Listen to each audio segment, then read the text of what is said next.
অঞ্চলের চিত্র বিভিন্ন এলাকায় পানিবন্দী রয়েছে লাখ লাখ মানুষ আতঙ্কে আর উৎকণ্ঠায় দিন পার করছেন তারা। তবে কয়েকদিনের তুলনায় সার্বিক বন্যা পরিস্থিতির কিছুটা উন্নতি হয়েছে। আমরা এই বিষয়ে আরও বিস্তারিত জানতে চাই। আমাদের সাথে এই মুহূর্তে চট্টগ্রামের মিরসরাই থেকে যোগ দিচ্ছেন সহকর্মী হোসাইন জিয়াদ, এরপরে যুক্ত হবেন সহকর্মী খালিদ সাইফুল্লাহ, তিনি যুক্ত হবেন কুমিল্লা থেকে। আমরা প্রথমেই হোসাইন জিয়াদের কাছে একটু জানতে চাই।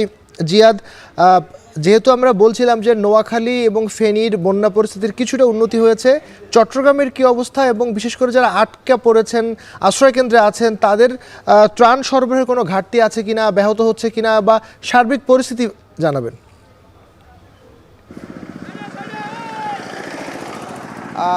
নোয়াখালী কিংবা ফেনীর মতোই পানির পরিমাণ কিন্তু কমছে চট্টগ্রামেও, কিন্তু চট্টগ্রামে যেভাবে পানি কমছে সেটি কিন্তু খুব একটা বেশি নয়, অর্থাৎ 1 থেকে 2 ফিট বা 3 ফিট পর্যন্ত পানি কমেছে, বিশেষ করে উজানের দিকে। কিন্তু ভাটির দিকে যে এলাকাগুলো, সেই এলাকাগুলোতে যেহেতু উজানের পানিগুলো আসছে, সেখানে কোনো কোনো জায়গায় পানি বাড়ছে। আমরা সকাল থেকে যে করেরহাট অঞ্চলটি দেখাচ্ছিলাম সেটি কিছুটা উজানের জায়গা। এখন যেখানে আছি জোরারগঞ্জের এই এলাকাগুলো, এগুলো হচ্ছে একেবারে ভাটির দিকের জায়গা। এখন আমরা দেখছি যে এখানকার অন্তত মিরসরাইয়ের অন্তত 6টি ইউনিয়ন প্লাবিত হয়েছে এবং এখানে যত দূর আমাদের চোখ যাচ্ছে আসলে তত দূর পানি, এবং পানির স্রোত কিন্তু ভাটির দিকে তীব্র বেগে নেমে আসছে উজান থেকে। আমরা যতটুকু জেনেছি জেলা প্রশাসনের পক্ষ থেকে যে চট্টগ্রামে প্রায় 2,60,000 মানুষ এই মুহূর্তে পানিবন্দী অবস্থায় আছে এবং একতলা দোতলা সমান পানি উঠে গেছে কিন্তু বিভিন্ন জায়গায়, এবং শত শত মানুষ এখনও আশ্রয়ের অপেক্ষায় আছে, নিরাপদ আশ্রয়ের জন্য যাতে উদ্ধারকর্মীরা যায় সেজন্য অপেক্ষা করছেন। আমরা বিভিন্ন সড়কগুলোতে দেখতে পাচ্ছি যে শরণার্থীদের যে ভিড়, সেই ভিড় আমরা বানভাসী মানুষের ভিড় আমরা শরণার্থীদের মতোই দেখতে পাচ্ছি। উদ্ধারকর্মীরা যাচ্ছেন একের পর এক ট্রাক নিয়ে, নৌকা নিয়ে বিভিন্ন অঞ্চলে যাচ্ছেন। কিন্তু এর মধ্যে আমরা যেটি খবর পেয়েছি যে ছাগলনাইয়া যে এলাকাটি আছে মিরসরাইয়ের লাগোয়া, সেই এলাকা এবং তার আশেপাশে শুভপুর সহ যে এলাকা, সেখানে মূলত অসংখ্য মানুষ অসহায় অবস্থায় আর্তনাদ করছেন।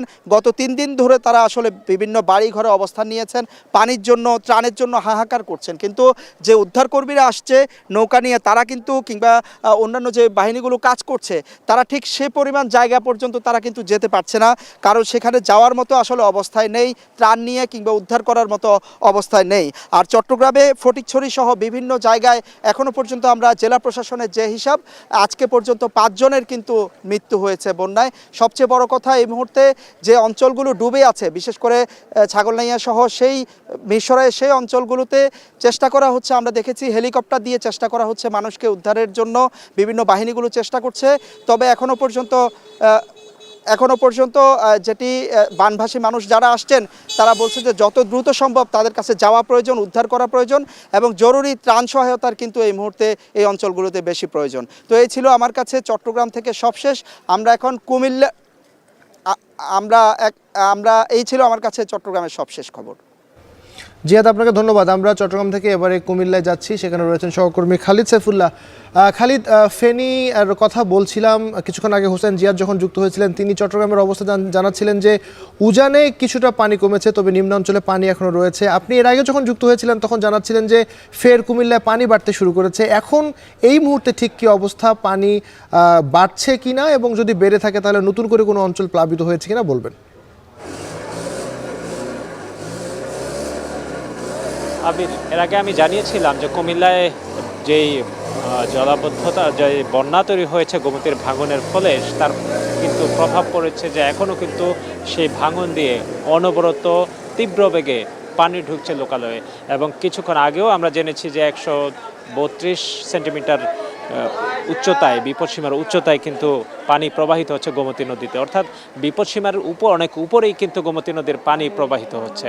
এবং গোমতী নদীর দুপারে যে বিস্তীর্ণ জায়গায় যে 2টি বাঁধ রয়েছে, তার মাঝেই যে বিশাল পানির যে প্রবাহ আমরা দেখেছি, সেই পানি কিন্তু এখনও পর্যন্ত যে ভাঙন সৃষ্টি হয়েছে সেদিক দিয়ে ঢুকেছে। তবে ইতিমধ্যে আরও 2টি স্থানে, আমরা আমতলী ব্রিজ এলাকার নিকটেই 2টি স্থানে ফাটল দেখা দিয়েছে নতুন করে আমরা জানতে পেরেছি, এবং সে নিয়ে কিন্তু মানুষজন উৎকণ্ঠায় রয়েছেন। সেখানে বালির বস্তা দিয়ে স্থানীয় মানুষজন কিন্তু সেখানে বন্যা বাঁধের ভাঙন প্রতিরোধ করার জন্য কিন্তু তারা কাজ করছেন, এবং মানুষের মধ্যে কিন্তু বেশ আতঙ্ক কাজ করছে। আমি যেই জায়গাটিতে আছি এটি হচ্ছে ভরাসার বাজার, কুমিল্লার বুড়িচং উপজেলার 16 নং ইউনিয়নের একটি বাজার। সেখানে কিন্তু দোকানপাট সব কিছু বন্ধ রয়েছে। এখানে মানুষজন এই পানি ভেঙেই কিন্তু খাবারের জন্য বেরিয়েছেন, খাবার সংগ্রহের জন্য বেরিয়েছেন। কেউ স্বেচ্ছাসেবকরা আসছে বিভিন্ন জায়গা থেকে, বিভিন্ন সংগঠন এখানে কিন্তু খুঁজে খুঁজে বাড়িতে বাড়িতে খাবার পৌঁছে দিচ্ছেন এবং যারা দুর্গত আছেন তাদেরকে মেডিকেল সহায়তার জন্য ইতিমধ্যে আমরা মেডিকেল টিমকে দেখতে পেয়েছি যে তারা কিন্তু এই দুর্গত এলাকার মানুষের পাশে দাঁড়ানোর জন্য কিন্তু তারা কাজ করে যাচ্ছেন। অর্থাৎ এই পানি ভেঙেই কিন্তু মানুষজন দুর্গত মানুষদের পাশে দাঁড়াচ্ছেন। যে কথাটি এর আগেও বলেছিলাম যে বিস্তীর্ণ এলাকায় প্লাবিত হয়েছে, যার কারণে মানুষজন সবাইকে কিন্তু উদ্ধার করা সম্ভব হয়নি এখনো পর্যন্ত। যে এখানে নৌকার সংকট রয়েছে, যার কারণে কিন্তু উদ্ধার কাজ সঠিকভাবে করা যাচ্ছে না। তবে অনেক মানুষ, একটু আগেও একজন মানুষ বলেছেন তার বাসায় অসুস্থ মানুষ রয়েছেন, এর আগে তিনি স্ট্রোক করেছিলেন, তাকে নিয়ে আসতে পারেননি, তিনি এসেছেন খাবার খোঁজার জন্য। এখানে বিভিন্ন সংগঠন, বিভিন্ন প্রতিষ্ঠান, রাজনৈতিক কর্মীরা এখানে খাবার দিচ্ছেন। সেই খাবার নেওয়ার জন্য কিন্তু মানুষজন আসছেন যাদের পরিবার বের করতে পারেননি অথবা যাননি, সেই রকম পরিবারগুলোই কিন্তু খুঁজে খাবার নিয়ে যাচ্ছেন এবং খাবার দেওয়ার জন্য কিন্তু বিভিন্ন সংগঠন আসছে। তবে একটি বিষয়ে উপজেলা নির্বাহী কর্মকর্তা থেকেও আমাদেরকে জানানো হয়েছে যে খাবারগুলো একই জায়গায় সবাই না দিয়ে সেটি যদি সঠিকভাবে বন্টন করা হয়, তাহলে বিতরণ করা হয়, তাহলে দুর্গত এলাকায় বিভিন্ন জায়গায় এখনো পর্যন্ত খাবার পাচ্ছেন না, যেখানে পৌঁছানো সম্ভব হচ্ছে না। আসলে এই বিষয়টি নৌকা না থাকার কারণে অথবা নৌকা কম থাকার কারণে কিন্তু এগুলো সৃষ্টি, এই রকম সমস্যাগুলো সৃষ্টি হচ্ছে। এখানে মোবাইলের নেটওয়ার্ক বিপর্যয়ের ফলে কিন্তু মানুষজন মানুষের সাথে কিন্তু যোগাযোগ করতে পারছে না, যার কারণে তারা যে অবস্থায় রয়েছেন, তারা তাদের দুর্গতির কথাগুলো জানাবেন সেই রকম কিন্তু আসলে অনেকেরই সুযোগ হচ্ছে না। অর্থাৎ বুড়িচংয়ের দিকে এবং ব্রাহ্মণপাড়ার দিকে যতটুকু যাওয়া হচ্ছে সেখানে কিন্তু আসলে মোবাইলের নেটওয়ার্ক তত বেশি বিপর্যয় এবং সেখানে যোগাযোগ করা যাচ্ছে না। কুমিল্লা এখন পর্যন্ত 14টি উপজেলা কিন্তু বন্যার প্লাবিত হয়েছে এবং বিস্তীর্ণ এলাকায় প্রায় 10 থেকে 12 লাখ মানুষ কিন্তু এখন এই বন্যার দুর্ভোগে রয়েছেন। এই ছিল কুমিল্লা থেকে গোমতী নদীর বন্যার পরবর্তী সবশেষ আপডেট। আবির। ধন্যবাদ খালিদ। আমরা কুমিল্লা থেকে এবারে সরাসরি নোয়াখালীতে যাচ্ছি। সেখানে রয়েছেন শ্যামবাগে রয়েছেন সহকর্মী নাসিম শুভ। আমরা যতটুকু জানতে পেরেছি যে নোয়াখালীতে পানি নামতে শুরু করেছে, বিশেষ করে 6টি উপজেলা থেকে পানি নামতে শুরু করেছে। এখন পানি যখন নামতে শুরু করবে তখন কিন্তু ক্ষয়ক্ষতির চিত্র আসলে ভেসে আসতে থাকবে, ভেসে উঠতে থাকবে। আপনি একটু বলবেন যে যে সকল জায়গায় পানি নামতে শুরু করেছে সেখানে ক্ষয়ক্ষতির পরিমাণ কেমন?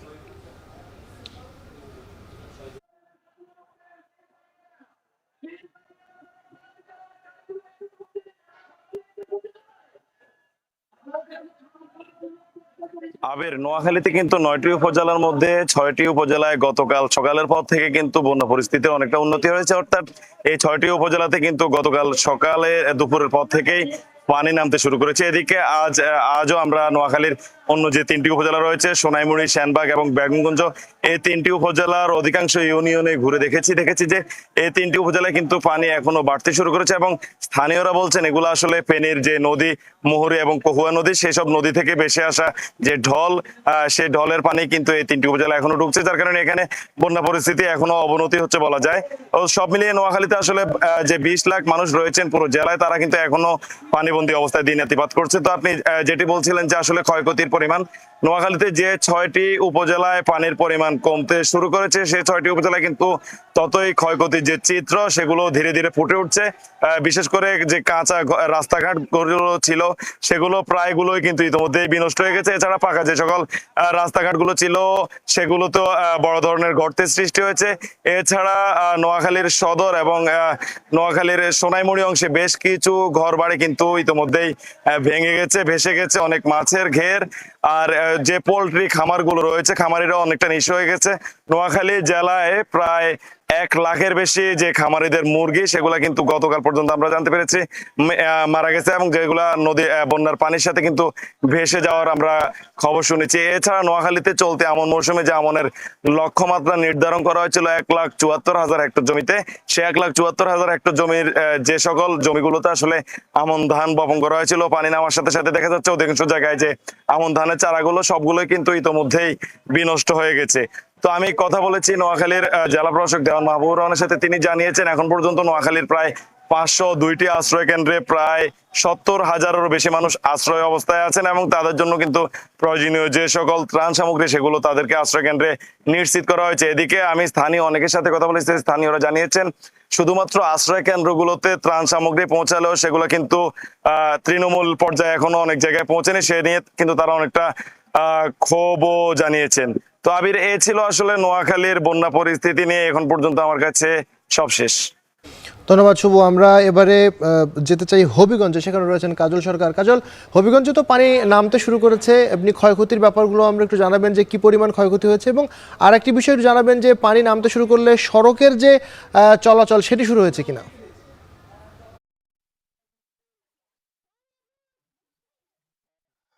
নাইম, মূলত এখন হবিগঞ্জের যে নিম্নাঞ্চলগুলো রয়েছে সেই নিম্নাঞ্চল থেকে বন্যার পানি কিন্তু নামতে শুরু করেছে। যেমন বুধবার মধ্যরাত থেকেই মূলত খোয়াই নদীর পানি কমতে শুরু করে। এরপরে মূলত যে এলাকাগুলোতে অর্থাৎ নিম্নাঞ্চলগুলোতে লোকালয়গুলোতে মূলত পানি প্রবেশ করেছিল সেখানে স্থিতিশীল অবস্থায় থাকে। আমরা যেটি দেখেছি যে গতকাল ভোর রাত থেকে যে লোকালয়ের পানি রয়েছে সেগুলো কিন্তু নামতে শুরু করেছে। আজকে আমরা বেশ কিছু এলাকা ঘুরে দেখেছি যেখানে আসলে অধিকাংশ এলাকা থেকেই পানি নেমে গেছে, তবে এখনো যে রাস্তাঘাট সেগুলো ডুবে রয়েছে এবং একেবারে নিম্নাঞ্চলের যে ঘরবাড়ি রয়েছে বা গ্রামগুলো রয়েছে সেগুলোতে এখনো কিন্তু প্রচুর পরিমাণে পানি রয়ে গেছে, যেটি আরো অন্তত নামতে 1 থেকে 2 দিন সময় লাগতে পারে। তবে পানি নামলেও কিন্তু মানুষের যে দুর্ভোগ সেটি কিন্তু কোনো অংশেই কমেনি। যেমন রাস্তাঘাট ডুবে থাকার কারণে মানুষের যে যোগাযোগ ব্যবস্থা সেটিও কিন্তু খুব কষ্টের মধ্যে তাদেরকে যোগাযোগ করতে হচ্ছে। অন্যদিকে যে ঘর বাড়ি থেকে পানি নেমে গিয়েছে সেগুলোতেও কিন্তু আপনি জানেন যে বন্যার পানি মূলত গোলা পানি থাকে। এসব পানিতে কিন্তু যে কাদামাটি ছিল সেগুলো ঘরের বিভিন্ন আসবাবপত্রে জমে আছে, একই সাথে ঘরের মধ্যেও কিন্তু প্রচুর পরিমাণে কাদা জমে আছে। এসব পরিষ্কার পরিচ্ছন্নতা করার যে বিষয়টি সেটি নিয়ে আসলে এখন মানুষজন ব্যস্ত। অন্যদিকে আমরা দেখেছি যে কিছু মানুষ যে তারা যে আশ্রয় কেন্দ্রে ছিলেন তারা ঘর বাড়িতে যেতে শুরু করেছেন, তবে অধিকাংশ মানুষই এখনো আশ্রয় কেন্দ্রে রয়েছেন। আর সবচেয়ে বড় যে দুর্ভোগ এখন রয়েছে সেটি হচ্ছে একেবারে বন্যা শুরু থেকেই খাদ্য এবং বিশুদ্ধ পানির যে সংকট এখনো কিন্তু সেটি রয়েছে। অন্যদিকে আমরা কিন্তু সরকারি ভাবে যে খাদ্য সহায়তা দেওয়ার কথা সেটি কিন্তু আমাদের নজরে এখনো খুব একটা আসেনি, তবে বিভিন্ন ব্যক্তি এবং সংগঠনের পক্ষ থেকে বিভিন্ন সময় খাদ্য সামগ্রী যারা বন্যার্ত রয়েছেন তাদের মধ্যে বিতরণ করতে আমরা দেখেছি। নাইম, এই ছিল হবিগঞ্জের সবশেষ অবস্থা। ধন্যবাদ কাজল সরকার। আমরা এতক্ষণ যুক্ত হয়েছিলাম আমাদের সহকর্মীদের সাথে, বিশেষ করে এর আগে আমরা প্রথমে যুক্ত হয়েছিলাম চট্টগ্রাম, এরপরে খুলনা, এবং সবশেষ আমরা যুক্ত হয়েছিলাম আরও 2জন সহকর্মী নোয়াখালী এবং হবিগঞ্জ থেকে। তারা জানাচ্ছেন বন্যার সবশেষ পরিস্থিতি।